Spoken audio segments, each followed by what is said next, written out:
नमस्कार मित्रांनो, आर्य academy YouTube चॅनलवर सर्वांचं स्वागत आहे. मित्रांनो, आजच्या व्हिडिओमध्ये आपण महिला व बालविकास भरती 2026 पदे मित्रांनो अंगणवाडी मुख्य सेविका प्रश्नपत्रिका संच क्रमांक 4 यामध्ये आपण सादर करणार आहोत, जे की तुम्हाला पुढील येणाऱ्या परीक्षेसाठी अत्यंत महत्त्वाचे प्रश्न ठरणार आहेत. तुम्ही जर या चॅनलवर नसेल चॅनल ऐकानी सबस्क्राईब करायचं आहे. चला तर मग व्हिडिओला स्टार्ट करूया. प्रश्न पहिला असा बघा, ICDS अंतर्गत कोणत्या वयोगटातील बालकांचा समावेश होतो? ICDS अंतर्गत कोणत्या वयोगटातील बालकांचा समावेश होत असतो? प्रश्न खूप महत्त्वाचा मित्रांनो. ऑप्शन क्रमांक 3 म्हणजे 0 ते 6 वर्ष, म्हणजे 0 ते 6 वर्ष वयोगट हे ICDS अंतर्गत या वयोगटातील समावेश होतो. हे आपले योग्य आन्सर होईल. प्रश्न क्रमांक दुसरा मित्रांनो, ICDS अंतर्गत खालीलपैकी कोणती सेवा दिली जात नाही? बघा, ICDS अंतर्गत खालीलपैकी कोणती सेवा दिली जात नाही? ऑप्शन क्रमांक 4 म्हणजे उच्च शिक्षण ही सेवा दिली जात नाही. नंबर 1 आहे पूरक पोषण आहार ही सेवा दिली जाते. 2 नंबर आहे लसीकरण ही पण सेवा दिली जाते. आणि 3 नंबर आहे पूर्व प्राथमिक शिक्षण ही पण सेवा दिली जाते. पण ऑप्शन क्रमांक 4 उत्तर आपलं योग्य राहील. प्रश्न क्रमांक तिसरा मित्रांनो, ICDS योजनेअंतर्गत एकूण किती प्रमुख सेवा दिल्या जातात? बघा, ICDS योजनेअंतर्गत एकूण किती प्रमुख सेवा दिल्या जातात? प्रश्न हा पण खूप महत्त्वाचा आहे. ऑप्शन क्रमांक 3 म्हणजे 6 सेवा हे दिल्या जातात. हे आपलं योग्य आन्सर होईल. प्रश्न क्रमांक 4 मित्रांनो, खालीलपैकी कोणती ICDSची सेवा आहे? बघा, खालीलपैकी कोणती सेवा ICDSची सेवा आहे? ऑप्शन क्रमांक 4 म्हणजे वरीलपैकी सेवा ही ICDSच्या आहेत. नंबर 1 आहे आरोग्य तपासणी, नंबर 2 आहे लसीकरण, नंबर 3 आहे पोषण व आरोग्य शिक्षण. म्हणजे ऑप्शन क्रमांक 4 उत्तर आपलं योग्य राहील. प्रश्न क्रमांक 5 मित्रांनो, अंगणवाडी केंद्राचे प्रमुख कार्यकर्ते कोण असतात? बघा, अंगणवाडी केंद्राचे प्रमुख कार्यकर्ते आपल्याला सांगायचे आहे.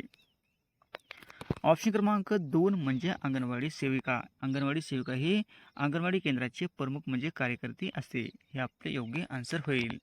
प्रश्न क्रमांक 6 मित्रांनो, गर्भवती महिलांना IFA गोळ्या का दिल्या जातात? बघा, गर्भवती महिलांना IFA च्या गोळ्या का दिल्या जातात? प्रश्न खूप महत्त्वाचे मित्रांनो. ऑप्शन क्रमांक 2 म्हणजे रक्तशेठ टाळण्यासाठी. काय मित्रांनो, रक्तशेठ टाळण्यासाठी म्हणजे IFA च्या गोळ्या दिल्या जातात. हे आपलं योग्य आन्सर होईल.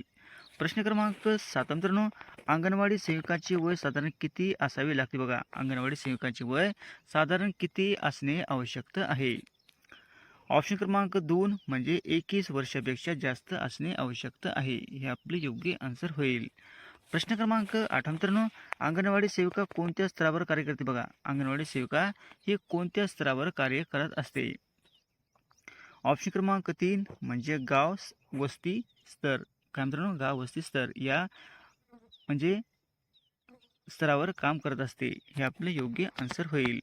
प्रश्न क्रमांक 9 मित्रांनो, ICDS योजनेचा लाभार्थी कोण नाही? बघा,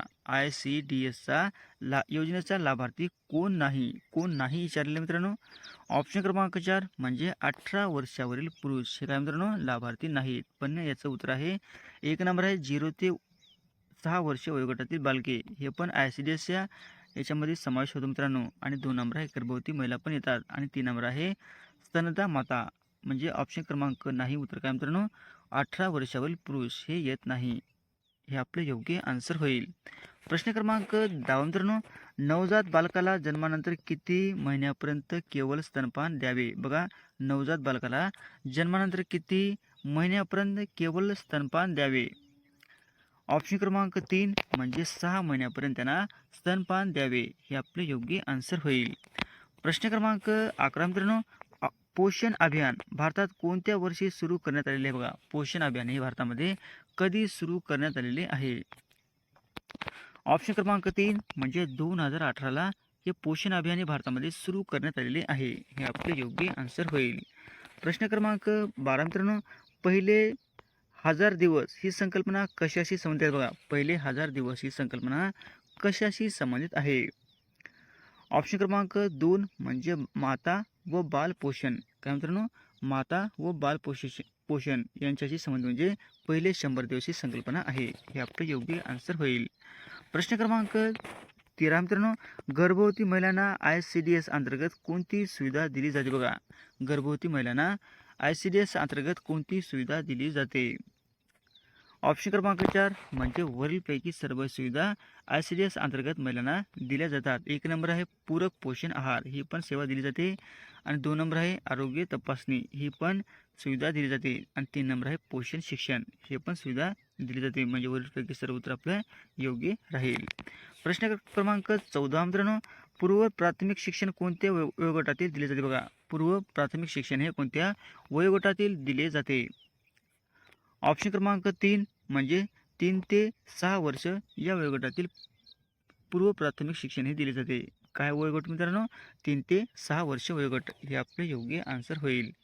प्रश्न क्रमांक 15 मित्रांनो, आंतरराष्ट्रीय योग दिन दरवर्षी कोणत्या दिवशी साजरा केला जातो बघा. आता झालेला आहे मित्रांनो, आंतरराष्ट्रीय योग दिवस दरवर्षी कोणत्या दिवशी साजरा केला जातो.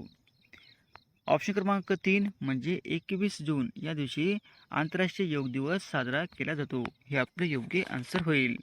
प्रश्न क्रमांक 16 मित्रांनो, भारतातील पावसाचे अंदाज व हवामान इशारे देणारी संस्था कोणती आहे. भारतातील पावसाचे अंदाज व हवामान इशारे देणारी संस्था कोणती आहे. ऑप्शन क्रमांक 2 म्हणजे IMD. काय मित्रांनो, IMD ही संस्था काय आहे, भारतीय पावसाचे अंदाज व हवामान इशारे देणारी ही संस्था आहे, हे आपले योग्य आन्सर होईल. प्रश्न क्रमांक 17 मित्रांनो, ऑपरेशन सिंदूर कोणत्या देशाशी संबंधित आहे. ऑपरेशन सिंदूर हे कोणत्या देशाशी संबंधित आहे.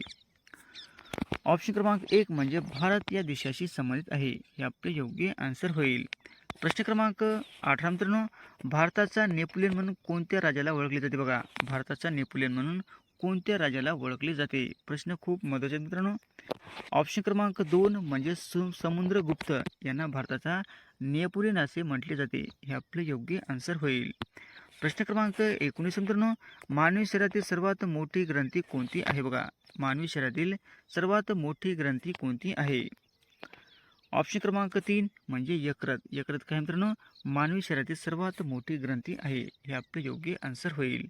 प्रश्न क्रमांक 20 मित्रांनो, व्हिटॅमिन सीच्या कमतरतेमुळे कोणता रोग होतो बघा. व्हिटॅमिन सीच्या कमतरतेमुळे होणारा रोग कोणता आहे.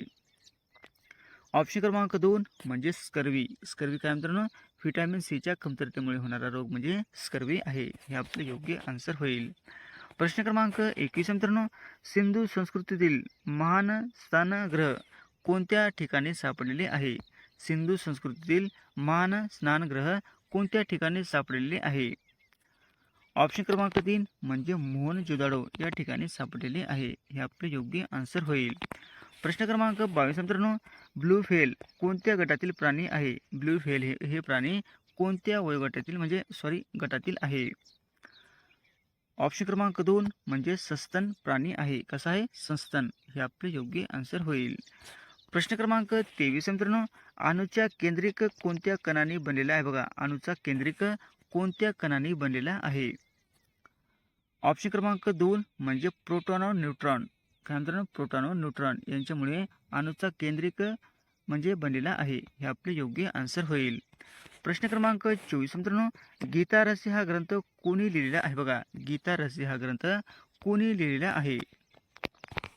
ऑप्शन क्रमांक 2 म्हणजे लोकमान्य टिळक यांनी गीता रहस्य हा ग्रंथ त्यांनी लिहिलेला आहे, हे आपले योग्य आन्सर होईल.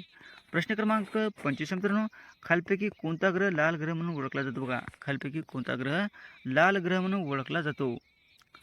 ऑप्शन क्रमांक 2 म्हणजे मंगळ ग्रह हा लाल ग्रह म्हणून ओळखला जातो, हे आपले योग्य आन्सर होईल. प्रश्न क्रमांक 26 मित्रांनो, भारतातील सर्वात उंच शिखर कोणते बघा. भारतातील सर्वात उंच शिखर हे कोणते आहे. ऑप्शन क्रमांक 3 म्हणजे K2 गॅडविन ॲस्टिन. काय मित्रांनो, K2 हे गॅडविन ॲस्टिन याला आपण भारतातील सर्वात उंच शिखर असे मानले जाते, हे आपले योग्य आन्सर होईल. प्रश्न क्रमांक 27 मित्रांनो, भारताचे मँचेस्टर म्हणून कोणते शहर ओळखले जाते बघा. भारताचे मँचेस्टर म्हणून कोणते शहर ओळखले जाते. ऑप्शन क्रमांक 3 म्हणजे अहमदाबाद. अहमदाबाद हे भारताचे मँचेस्टर शहर म्हणून ओळखले जाते, हे आपले योग्य आन्सर होईल. प्रश्न क्रमांक 28 मित्रांनो, पृथ्वीच्या वातावरणातील सर्वाधिक प्रमाणात आढळणारा वायू कोणता आहे बघा. पृथ्वीच्या वातावरणातील सर्वाधिक प्रमाणात आढळणारा वायूचे नाव आपल्याला सांगायचे आहे. ऑप्शन क्रमांक 2 म्हणजे नायट्रोजन. नायट्रोजन काय मित्रांनो, पृथ्वीतील वातावरणातील सर्वाधिक प्रमाणात असणारा वायू म्हणजे नायट्रोजन हा वायू आहे. हे आपले योग्य आन्सर होईल. प्रश्न क्रमांक 29 मित्रांनो, कर्कवृत्त भारतातील किती राज्यातून जाते बघा. कर्कवृत्त भारतातील किती राज्यातून जाते, हा पण प्रश्न परीक्षेला खूप वेळेस विचारण्यात आलेला आहे मित्रांनो. ऑप्शन क्रमांक 3 म्हणजे 8 राज्यातून हे कर्कवृत्त हे भारतातून जाते. हे आपले योग्य आन्सर होईल. प्रश्न क्रमांक 30 मित्रांनो, जागतिक महासागरात जगातील सर्वात मोठा महासागर कोणता आहे बघा. जगातील सर्वात मोठा महासागर कोणता आहे. ऑप्शन क्रमांक 3 म्हणजे पॅसिफिक महासागर हा जगातील सर्वात मोठा महासागर आहे. हे आपले योग्य आन्सर होईल. प्रश्न क्रमांक 31 मित्रांनो, सूर्योदयाचा देश म्हणून कोणता देश ओळखला जातो बघा. सूर्योदयाचा देश म्हणून कोणता देश ओळखला जातो. ऑप्शन क्रमांक 2 म्हणजे जपान. जपान काय मित्रांनो, सूर्याचा म्हणजे सूर्योदय म्हणजे उगवणारा देश म्हणजे जपान आहे. त्या ठिकाणी सर्वप्रथम सूर्य उगवत असतो. हे आपले योग्य आन्सर होईल. प्रश्न क्रमांक 32 मित्रांनो, सातपुडा पर्वतरांग कोणत्या 2 नद्यांमध्ये आहे बघा. सातपुडा पर्वतरांग कोणत्या 2 नद्यांमध्ये आहे. ऑप्शन क्रमांक 2 म्हणजे नर्मदा आणि तापी यांच्यामध्ये सातपुडा पर्वतरांगा आहे. हे आपले योग्य आन्सर होईल. प्रश्न क्रमांक 33 मित्रांनो, भारतातील सर्वात मोठे गोड पाण्याचे सरोवर कोणते आहे बघा. भारतातील सर्वात मोठे गोड पाण्याचे सरोवर आपल्याला सांगायचे आहे. ऑप्शन क्रमांक 1 म्हणजे उलर सरोवर हे भारतातील सर्वात मोठे गोड पाण्याचे सरोवर आहे. हे आपले योग्य आन्सर होईल. प्रश्न क्रमांक 34 मित्रांनो, भारतातील सर्वाधिक पाऊस कोणत्या ठिकाणी पडतो बघा. भारतातील सर्वाधिक पाऊस हे कोणत्या ठिकाणी पडत असतो. ऑप्शन क्रमांक 3 म्हणजे मान्सून राम या ठिकाणी भारतातील सर्वात जास्त पाऊस पडत असतो. हे आपले योग्य आन्सर होईल. प्रश्न क्रमांक 35 मित्रांनो, जगातील सर्वात लांब नदी कोणती बघा. जगातील सर्वात लांब नदी कोणती आहे. ऑप्शन क्रमांक 2 म्हणजे नाईल. काय मित्रांनो, जगातील सर्वात लांब नदी आहे. आणि मोठी नदी कोणती आहे मित्रांनो जगातील, ही अमेझॉन आहे. म्हणजे सध्या काय मित्रांनो उत्तर आपलं नाईल ही जगातील सर्वात लांब नदी आहे. म्हणजे ऑप्शन क्रमांक 2 उत्तर आपलं योग्य राहील. प्रश्न क्रमांक 36 मित्रांनो, दिन ए इलाही धर्माची स्थापना कोणी केलेली आहे. दिन ए इलाही या धर्माची स्थापना कोणी केलेली आहे. ऑप्शन क्रमांक 3 म्हणजे अकबराने दिन ए इलाही या धर्माची स्थापना केलेली आहे. हे आपले योग्य आन्सर होईल. प्रश्न क्रमांक 37 मित्रांनो, शिवाजी महाराजांचा राज्याभिषेक कोणत्या वर्षी झालेला आहे बघा. शिवाजी महाराजांचा राज्याभिषेक कोणत्या वर्षी झालेला आहे. ऑप्शन क्रमांक 3 म्हणजे 1674 म्हणजे 6 जून 1674ला छत्रपती शिवाजी महाराजांचा राज्याभिषेक झालेला आहे. हे आपले योग्य आन्सर होईल. प्रश्न क्रमांक 38 मित्रांनो, पानिपतची तिसरी लढाई कोणत्या वर्षी झालेली आहे बघा. पानिपतची तिसरी लढाई ही कोणत्या वर्षी झालेली आहे. ऑप्शन क्रमांक 2 म्हणजे 1761 मध्ये पानिपतची तिसरी लढाई झालेली आहे. हे आपले योग्य आन्सर होईल. प्रश्न क्रमांक 39 मित्रांनो, एलोरा म्हणजे वेरूळ येथील कैलास मंदिर कोणी बांधलेले बघा. एलोरा म्हणजे वेरूळ येथील कैलास मंदिर हे कोणी बांधलेले आहे. ऑप्शन क्रमांक 3 म्हणजे राष्ट्रकूट या घराण्याने एलोरा वेरूळ या ठिकाणी कैलास मंदिर त्यांनी बांधलेले आहे. हे आपले योग्य आन्सर होईल. प्रश्न क्रमांक 40 मित्रांनो, भारतीय राष्ट्रीय काँग्रेसची स्थापना कोणत्या वर्षी झालेली आहे बघा. भारतीय राष्ट्रीय काँग्रेसची स्थापना ही कोणत्या वर्षी झालेली आहे. ऑप्शन क्रमांक 1 म्हणजे 1885ला भारतीय राष्ट्रीय काँग्रेसची स्थापना झालेली आहे. हे आपले योग्य आन्सर होईल. असे होते मित्रांनो 40 प्रश्न अत्यंत महत्त्वाचे वारंवार परीक्षेला विचारले जाणारे. तुम्हाला जर व्हिडिओ आवडल्यास लाईक आणि चॅनलला सबस्क्राईब करायचं आहे. भेटू पुढच्या व्हिडिओमध्ये. धन्यवाद.